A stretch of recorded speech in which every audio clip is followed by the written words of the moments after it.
నమస్కారం STV news కి స్వాగతం. నా పేరు ఉషా. ఇక బులెటిన్ వివరాలకు వెళ్తే దేశంలోని 11 పార్టీలు ఏపీ రాజధానిగా అమరావతిని ముక్తకంఠంతో సమర్థిస్తే అసెంబ్లీలో 11 సీట్లున్న జగన్ పార్టీ పార్లమెంట్ నుంచి పారిపోయిందంటూ మాజీ మంత్రి సర్వేపల్లి శాసనసభ్యులు సోమిరెడ్డి చంద్రమోహన్ రెడ్డి ఎద్దేవా చేశారు.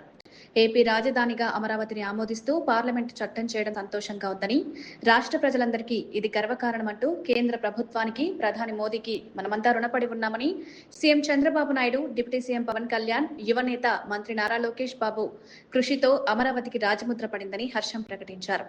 మణుపూరులో నిర్వహించిన అమరావతి విజయోత్సవ ర్యాలీలో సర్వేపల్లి శాసనసభ్యులు సోమిరెడ్డి చంద్రమోహన్ రెడ్డి పాల్గొని ఎస్సీ కాలనీ అంబేద్కర్ విగ్రహం నుంచి కోదండరామపురం సెంటర్ వరకు ర్యాలీ విజయోత్సవంలో భాగంగా చేరెడ్డి పద్మనాభరెడ్డి ఆధ్వర్యంలో 200 మంది గిరిజనులకు చీరల పంపిణీ చేశారు. ఈ సందర్భంగా సోమిరెడ్డి మాట్లాడుతూ మావిగంతో సరిపెట్టాడు, పులివెందుల గన్ అనలేదని, రైతుల ఘోష్టే వైసీపీకి తగులుతుందని దుయ్యబట్టారు. ఈరోజు అమరావతికి దేశంలో ఉండే అత్యున్నతమైన చట్టసభ, లోక్సభ, రాజ్యసభలో చట్టం చేసింది. చాలా సంతోషంగా ఉంది, చాలా గర్వకారణం. అది కేంద్ర ప్రభుత్వానికి నిజంగా మనం రుణపడి ఉన్నాం.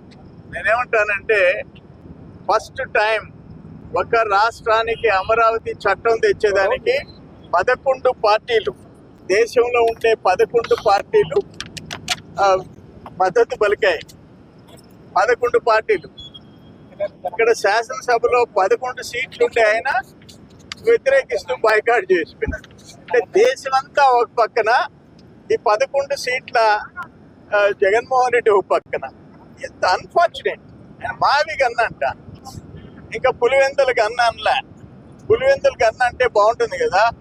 ఇప్పుడు పులివెందుల్లో పెట్టుకొని ఉంటే రాజధాని ఎంత బాగుంటుంది. పులివెందుల, కడప పులివెందుల మార్చుకోవచ్చు కదా. మంగళగిరి నుంచి విజయవాడ నుంచి గుంటూరు దాకా మావి గన్న అంట. ఏమైపోయింది నీకు? మేము వ్యతిరేకం కాదండి. మీ నాయకులే జగన్మోహన్ రెడ్డి అమరావతికి వ్యతిరేకం కాదు, అందుకే ఇక్కడ ఇల్లు కట్టుకుంటున్నాడు అని అంటారు. మళ్ళీ ఇప్పుడు అమరావతి కరెక్ట్ కాదని చెప్పి మాట్లాడుతుంటారు. బాయ్కాట్ చేస్తుంది. సిగ్గు విడిచి వదిలి మాట్లాడుతున్నారు. దేశం మొత్తం ఒకటే. అయితే కాంగ్రెస్, బీజేపీ వ్యతిరేకులు, బద్ధ శత్రువులు రాజకీయంగా. అటువంటి బీజేపీ, కాంగ్రెస్, ఇతర పార్టీలు, బీజేపీ అలైన్ పార్టీస్, కాంగ్రెస్ కు మద్దతు ఇచ్చే పార్టీలు అన్ని కలిసి అమరావతికి ముక్త కంఠంతో మద్దతు పలికినాయి. కానీ ఈరోజు ఒకటే నేను చెప్తుండా, ఆ త్యాగాలు, ఆ రోజు వాళ్ళు తిరుమలకి పాదయాత్ర చేస్తుంటే సర్వేపల్లిలో ఆనాటి మంత్రి ఒక దుర్మార్గంగా మేము టెంట్లు వేస్తే పెరిగిచ్చేసి రోడ్డు మీద నేల మీద కూర్చొని భోజనాలు చేశారు. నేల మీద కూర్చొని ఆడపడుచులు అమరావతి కోసం 34,000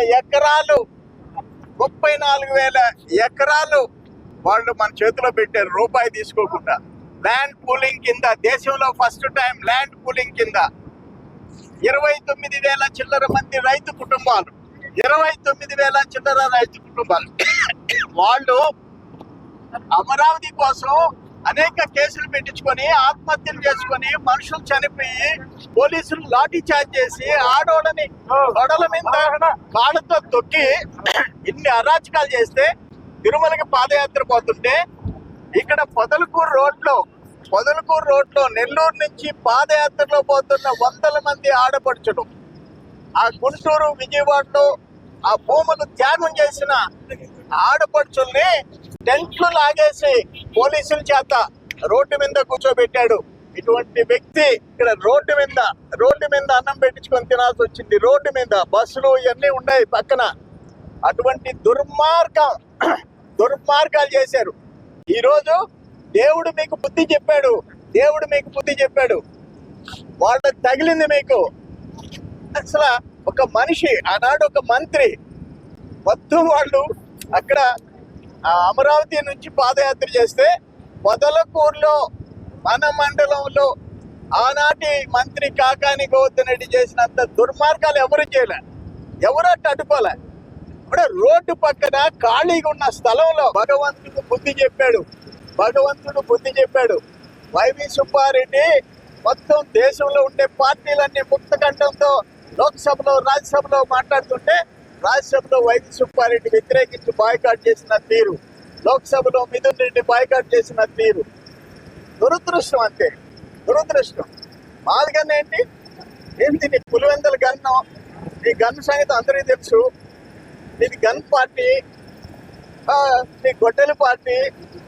ఎవరు కాదన్నారు? ఆ పేర్లు పెట్టుకో సరిపోద్ది. కానీ వీళ్ళందరికీ ఆ భగవంతుడు గుణపాఠం చెప్పాడు.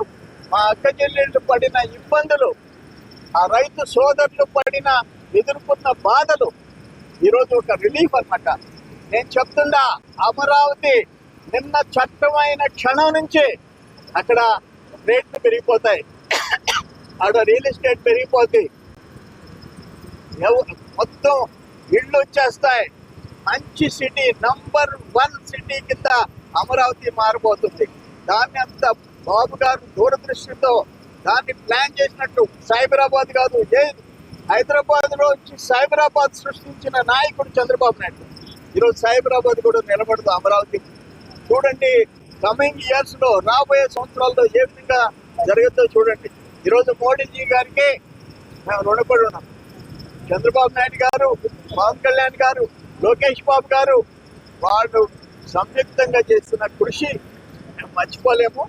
ఆంధ్ర రాష్ట్ర ప్రజలందరూ ఈరోజు ఏంటంటే అమరావతి అనంతపురం నుంచి 6-6:30 గంట, శ్రీకాకుళం నుంచి 6-6:30 గంట, 7 గంటలు. అదే విశాఖపట్నం పోవాలంటే అనంతపురం నుంచి 11-12 గంటలు, 11-12 గంటలు. అందుకని సెంటర్ ఆఫ్ ద స్టేట్, నడి బొడ్డున, రాష్ట్రానికి నడి బొడ్డున అమరావతి తెచ్చినందుకు, మరొకసారి చట్టం చేసినందుకు మోడీజీ గారికి అందరికీ నేను థ్యాంక్స్ తెలియజేస్తాను. ఇది వాటి బులెటిన్. మరొక బులెటిన్లో మళ్ళీ కలుద్దాం. అంతవరకు సెలవు, నమస్కారం. మేము చేసే వీడియోస్ మీకు నచ్చినట్లయితే లైక్ చేయండి. అలాగే మరిన్ని ఇంట్రెస్టింగ్ అప్డేట్స్ కోసం మా STV